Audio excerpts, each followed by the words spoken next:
Hello दोस्तों, स्वागत है आपका मेरे यूट्यूब चैनल में। आज मैं लेकर आया हूँ क्राउन सामान्य ज्ञान के सारे टॉपिक को लाइन बाय लाइन अच्छे ढंग से बताने जा रहा हूँ, जो कि सभी प्रतियोगी परीक्षाओं के लिए काफ़ी महत्वपूर्ण सिद्ध होता है। अगर आप मेरे चैनल पर नए हैं तो सब्सक्राइब कर लें और बेल आइकन दबा दें ताकि सभी नोटिफिकेशन आपको मिलता रहे। तो चलिए आज के पहले टॉपिक पर हम चलते हैं। आज का टॉपिक है सिंधु घाटी सभ्यता। तो सिंधु घाटी सभ्यता भारतीय सभ्यता के विकास का प्राचीनतम काल था।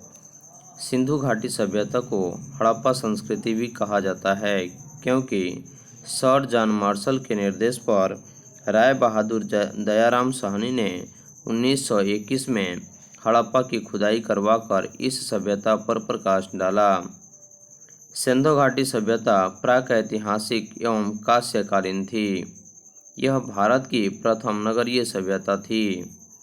काल निर्धारण: रेडियो कार्बन यानी कार्बन 14 पद्धति जो है डेटिंग के अनुसार इस सभ्यता की सर्वमान्य तिथि 2350 से 1750 ईसा पूर्व मानी गई है, एवं अन्य विद्वानों के अनुसार सिंधु सभ्यता का बताया गया काल निम्न प्रकार है।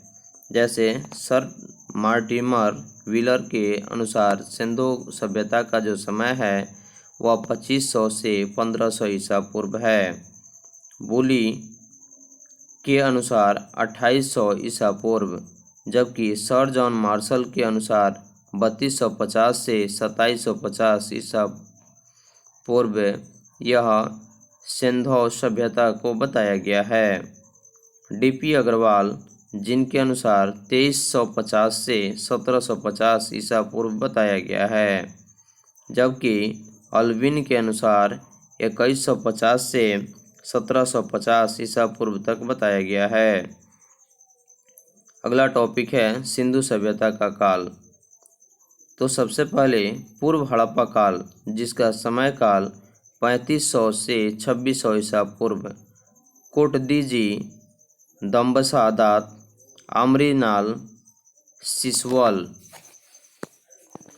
परिपक्व हड़प्पा काल, जिसका समय काल 2600 से 1900 ईसा पूर्व, हड़प्पा, मोहनजोदड़ो, चांदुहोड़ो, लोथल, कालीबंगा, बनावली।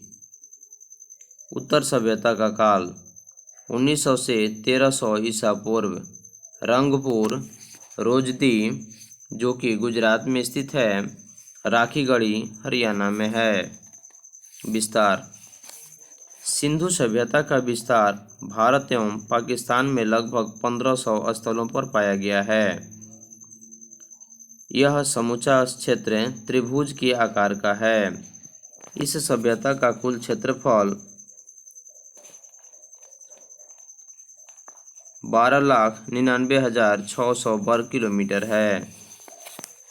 हड़प्पा कालीन प्रमुख स्थल: हड़प्पा यह पाकिस्तान के मोंटगोमरी जिले में रावी नदी के बाएं तट पर स्थित था। 1921 में दयाराम साहनी ने इस स्थल की खोज की। 1921 में दयाराम साहनी ने इस स्थल की खोज की। हड़प्पा से स्वस्तिक चिन्ह प्राप्त हुआ है। हड़प्पा में 6 अनागार मिले हैं, जो ईंटों के बने चबूतरे पर 2 प्रांतों में हैं।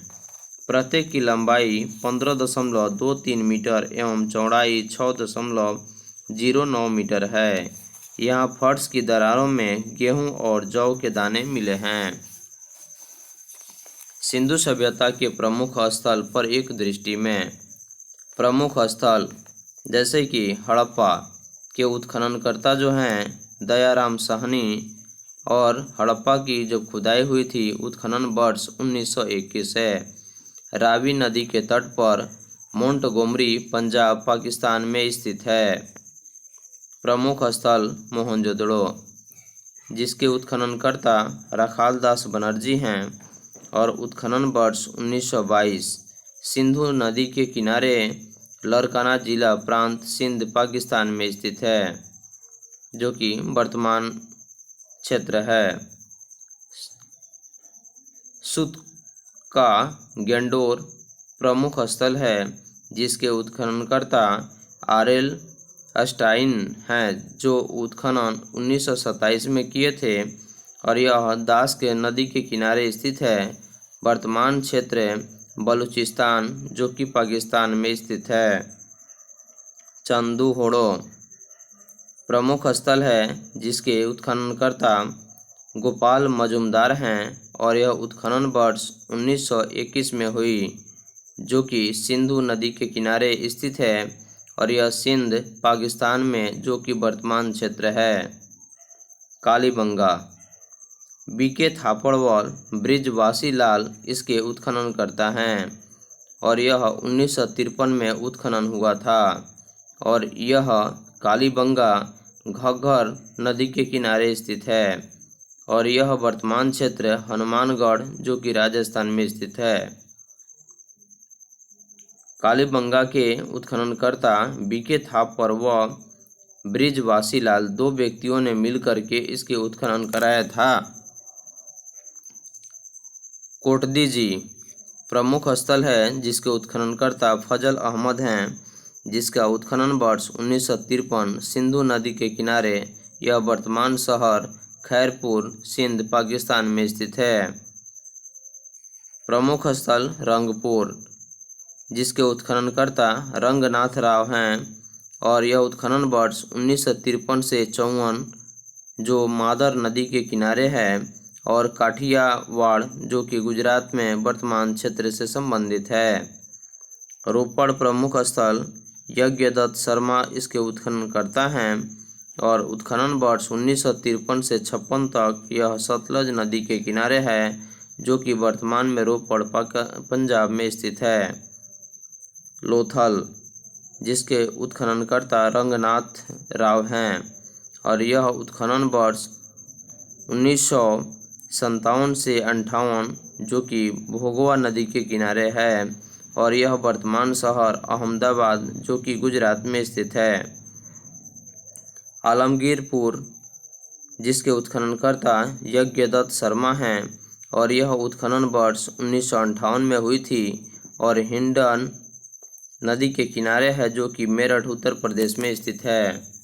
बनवाली आर.के. बिष्ट इसके लेख उत्खनन करता हैं और यह उत्खनन वर्ष 1974, जो कि रंगोई नदी के किनारे स्थित है और यह वर्तमान क्षेत्र हिसार हरियाणा में स्थित है। धौलावीरा, जिसके उत्खननकर्ता आर.एस. बिष्ट हैं और यह 1985 से 90 के बीच इसका उत्खनन वर्ष हुआ था और यह कच्छ गुजरात में स्थित है। हड़प्पा में 2 कमरे वाले बैरक मिले हैं, जो कि श्रमिकों के रहने के लिए बने थे। हड़प्पा में 2 कमरे वाले बैरक मिले हैं, जो कि श्रमिकों के रहने के लिए बने थे। यहाँ से प्राप्त मोहरों पर सबसे अधिक अंकन एक श्रृंगी पशु का है। हड़प्पा स्थल से, यानी कि सिंधु घाटी सभ्यता से जो स्थित है, हड़प्पाकालीन प्रमुख स्थल है, उसमें मोहरों पर सबसे अधिक अंकन एक श्रृंगी पशु का है। मोहनजोदड़ो, जिसे मृतकों का टीला कहा जाता है, यहाँ एक मोहर मिली है जिस पर पुरुष देवता अंकित हैं। उसके सिर पर 3 सींग हैं। वह पद्मासन मुद्रा में बैठा हुआ है। उसके चारों ओर एक हाथी, एक बाघ और एक गैंडा है। आसन के नीचे एक भैंसा है और पांवों पर 2 हिरन हैं। इसे शिव का प्राचीन रूप पशुपति महादेव बताया गया है। यहाँ एक विशाल स्नानागार मिला है, जो कि 11.88 मीटर लंबा, 7.01 मीटर चौड़ा तथा 2.43 मीटर गहरा है। मोहनजोदड़ो की सबसे बड़ी इमारत अन्नागार है, जो कि 45.71 मीटर लंबी एवं 15.23 मीटर चौड़ी है। यह एक अन्य मोहर पर कुबड़ वाले बैल की आकृति बनी है। यहाँ से सीप का पैमाना, कांसे की नर्तकी, सूती वस्त्र के साक्ष्य, घोड़े के अस्तित्व का संकेत आदि प्राप्त हुए हैं। कालीबंगा, जिसे काले रंग की चूड़ियाँ से प्रसिद्ध है और इसे काले रंग की चूड़ियों के नाम से भी जाना जाता है। कालीबंगा में जूते हुए खेत के साक्ष्य प्राप्त हुए हैं, जहां 2 अलग अलग फसलें उगाई जाती थी। यहाँ पर जल निकास प्रणाली का अभाव मिलता है। यहाँ जुगल सावधान का प्रमाण मिला है। जुगल यानी कि जोड़े सावधान का प्रमाण मिला है। यहाँ के मकानों में एक पल्ले वाला दरवाज़ा लगा है। कालीबंगा में अलंकृत ईंटें एवं अग्निकुंड भी प्राप्त हुए हैं। लोथल, इसे लघु हड़प्पा या लघु मोहनजोदड़ो भी कहा जाता है। यह हड़प्पा कालीन बंदरगाह नगर था। लोथल में चावल उपजाने के अवशेष 1800 ईसा पूर्व पाए गए हैं। यहाँ से अन्न पीसने की चक्की, युगल सावधान के साक्ष्य, फारस की मोहरें, नाव के साक्ष्य, अग्नि देवी के प्रमाण, हाथी दांत का पैमाना आदि भी प्राप्त हुए हैं। लोथल में एक चिन्हित मृद भांड मिला है जो पंचतंत्र की कहानी चालाक लोमड़ी की याद दिलाता है। चंदहोड़ों में सैंधव संस्कृति के बाद और विकसित हुई। यहाँ मनके बनाने का कारखाना, लिपस्टिक, एक ईंट पर बिल्ली का पीछा करते हुए कुत्ते के पैरों के निशान, गुड़ियाँ बनाने का कारखाना आदि प्राप्त हुए हैं। चंदहोड़ों में एवं के अवशेष भी प्राप्त हुए हैं। यह गुजरात के मादर नदी के तट पर अवस्थित था। यहाँ पर धान की भूसी का साक्ष्य एवं कच्ची ईंटों का दुर्ग मिला है। यहाँ के हड़प्पा संस्कृति के उत्खनन यानी कि उत्थान और पतन के साक्ष्य साथ साथ मिले हैं। यह भारत में सबसे बड़ा हड़प्पा कालीन स्थल है। सिंधु घाटी सभ्यता के तथ्य। सिंधु सभ्यता में लोगों को लोहे का ज्ञान नहीं था। यद्यपि यह अनुमानित है कि यहाँ के लोग घोड़े से परिचित नहीं थे, लेकिन सिंधु सभ्यता में घोड़े की हड्डियों के साक्ष्य प्राप्त हुए हैं। सिंधुवासी लिंग मूर्ति पूजक थे, किंतु आर्य प्रकृति पूजक। सिंधु सभ्यता के अधिकांश निवासी सिंधु प्रजाति के माने जाते हैं। सिंधुवासियों के बर्तन मुख्यतः लाल या गुलाबी रंग के हैं। यहाँ पर संभवतः दास प्रथा का भी प्रचलन था। सिंधुवासी पासे का खेल एवं नृत्य द्वारा अपना मनोरंजन करते थे। गाय की मूर्ति कहीं से प्राप्त नहीं हुई है। यातायात के लिए बैलगाड़ी का प्रयोग होता था। आग में पकी हुई मिट्टी को टेराकोटा कहते हैं। सिंधु सभ्यता में यानी सिंधु घाटी सभ्यता में आग में पकी हुई मिट्टी को टेराकोटा कहते हैं। मेसोपोटामिया के अभिलेखों में दिलमन, माकन एवं मेलुहा की जानकारी मिलती है। सामाजिक जीवन। हड़प्पा कालीन समाज संभवतः सिंधु सभ्यता के अनुसार था, जो मातृ देवी की पूजा से स्पष्ट होता है। यहाँ के लोग शांति प्रिय थे तथा शाकाहारी व मांसाहारी दोनों थे। पुरुष एवं महिला दोनों ही आभूषणों का प्रयोग करते थे। मनोरंजन के लिए पासे का खेल, पशुओं की लड़ाई, नृत्य आदि प्रचलित साधन थे। धार्मिक जीवन। हड़प्पा में पकी मिट्टी की स्त्री मूर्तियाँ प्रचुर मात्रा में मिली है। मोहनजोदड़ो से प्राप्त हड़प्पा सभ्यता की मुहर विशेष रूप से प्रसिद्ध है। धार्मिक जीवन में मातृ देवी की उपासना लोकप्रिय थी। एक मूर्तिका में स्त्री के गर्भ से निकलता पौधा दिखाया गया है, जिससे पता चलता है कि धरती को उर्वरता की देवी माना जाता था। पशुओं में बैल व पक्षियों की पूजा होती थी। वृक्ष पूजा भी प्रचलित थी। सिंधु सभ्यता में मंदिर के प्रमाण नहीं मिले हैं। समाधान। आमतौर पर मृतकों को गर्तों में दफनाया जाता था। गर्त यानी कि जमीन के अंदर खोद करके गड्ढे में दफनाया जाता था, परंतु कुछ स्थानों पर शव को पूर्ण रूप से जलाकर राख को जमीन में दफनाया जाता था। कहीं कहीं पर आंशिक समाधिकरण के भी साक्ष्य प्राप्त हुए हैं। राजनीतिक जीवन। सिंधु सभ्यता में राजनीतिक संगठन का स्पष्ट अभाव है। यहाँ पर पुरोहित द्वारा शासन व्यवस्था नहीं थी, क्योंकि कहीं पर भी मंदिर नहीं पाया गया है। सिंधु सभ्यता में अस्त्र शस्त्र का भी अभाव था। हड़प्पाई लोगों को ध्यान विजय की ओर उतना नहीं था जितना कि वाणिज्य की ओर। हड़प्पा का शासन संभवतः वाणिक वर्ग के हाथों में था। आर्थिक जीवन। सिंधु वासियों का मुख्य व्यवसाय पशुपालन, कृषि व उद्योग था। सिंधुवासी हल से अनभिज्ञ थे। वे लकड़ी के कुदाल द्वारा खेती करते थे। कालीबंगा में जूते हुए खेत के साक्ष्य मिले हैं। सिंधुवासी कुल फसल का उत्पादन करते थे, जिनमें मुख्य खाद्यान्न था। वे बढ़िया किस्म के जौ का साक्ष्य मिला है। आर्थिक जीवन के अनुसार सिंधु सभ्यता में पैदा करने का श्रेय भी सिंधु सभ्यता के लोगों को ही जाता है। नदी तालाब द्वारा सिंचाई होती थी। नहरों के साक्ष्य प्राप्त नहीं हैं। व्यापार।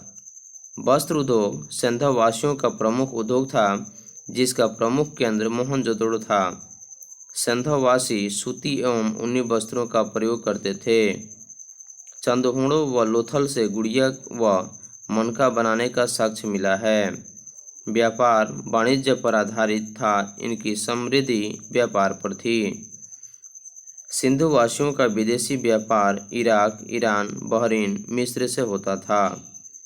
इतिहासकार दिलमन की पहचान बहरीन से, माकन की पहचान मकरान तट से और मेलुआ की पहचान सिंधु क्षेत्र से करते हैं। सिंधु सभ्यता में आयात की जाने वाली धातुएं लाजवर्ण मणि, जो कि बदख्शां जो कि अफगानिस्तान से आती थी। सोना कोलार, जो कि कर्नाटक में। टीन अफगानिस्तान। एस्टेटाइट ईरान। गोमेद सौराष्ट्र, जो कि गुजरात में स्थित है। तंबा खेतड़ी राजस्थान से। फिरोजा फारस। संगमरमर राजस्थान से। इंद्रगुप्त मणि भड़ौच, जो कि गुजरात में स्थित है। मोहरे तथा बाट। सिंधु सभ्यता में मुद्रा का अधिकांश निर्माण होता था। विनिमय बाटों के द्वारा नियंत्रित थे, जो कि नापक पत्थर से बनाए जाते थे। ये बाट तौल में 16 या उसके आवर्तकों में होते थे, जैसे 16, 64, 160, 332 और 640। ऊपरी मानदंड में प्रणाली का प्रयोग होता था। अब तक लगभग 2000 मोहरें सील प्राप्त हुई है। हड़प्पाई लिपि। हड़प्पा लिपि मुख्यतः हड़प्पाई युग की है। यह लिपि गोमुद्रिका पद्धति में व चित्रात्मक यानी कि भाव चित्रात्मक आइडियोग्राफिक है। अब तक इस लिपि में कुल मिलाकर 375 से 400 तक चित्राक्षर प्राप्त हुए हैं। अब तक यह लिपि पढ़ी नहीं जा सकती है। सिंधु सभ्यता का अंत। सिंधु सभ्यता का अंत टॉपिक है, जिसमें हड़प्पा संस्कृति के अंत के संदर्भ में विद्वानों में मतभेद है, जो निम्नलिखित है। पतन का कारण भूकंप, डेल्स विद्वान के अनुसार। प्राकृतिक आपदा, कैनेडी के अनुसार। आर्यों का आक्रमण, व्हीलर व गार्डन के अनुसार। विदेशी आक्रमण, गार्डन चाइल्ड विद्वान के अनुसार। जलवायु परिवर्तन, स्टाइन व घोष के अनुसार। अस्थिर नदी तंत्र, लैम्ब्रिक के अनुसार। बाढ़, मैके राव मार्शल के अनुसार। सिंधु घाटी सभ्यता विशिष्ट तथ्य। ज़्यादातर हड़प्पाई सीलें चौकोर है और यह सिंधु घाटी सभ्यता में मिट्टी के बने हल का प्रतिरूप प्राप्त होता है।